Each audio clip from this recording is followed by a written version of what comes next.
தாராளமா சாப்பிடலாம். இதுல இருக்க பெரிய அட்வான்டேஜஸ் என்னன்னு கேட்டீங்கன்னா, வயிறு அசிடிட்டி உள்ளவர்கள் ரொம்ப புளிக்காத உணவு சாப்பிடுறது ரொம்ப நல்லது. அதே போல யூரின்ல எரிச்சல் இருக்காங்க, யூரின்ல இன்ஃபெக்ஷன் இருக்காங்க, மோர் நிறைய குடிக்கலாம். மோர் குடிக்கும்போது அந்த நியூட்ரலைஸ் ஆகி யூரின்ல அமிலத்தன்மை குறைஞ்சு யூரினரி எரிச்சலும். ஹலோ, ஸோ அதனால அமிலஸ்ல நல்லா நீ எப்படி நல்லா இருக்கியா? நம்பர் 3 ஓகேயா? Tomato juice. சரி, அப்புறம் நாளைக்கு எத்தனை மணிக்கு பூச ஜவஹர்லாலி முடியும்? 3 மணி ஆகும், இல்லை 2:30 3 மணி ஆகும், 3 4 மணி ஆகும்.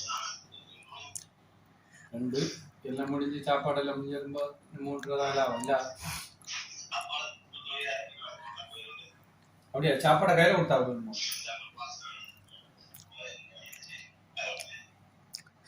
அப்படி தெரியலையோ? சரி சரி, நீ வருவே இல்ல?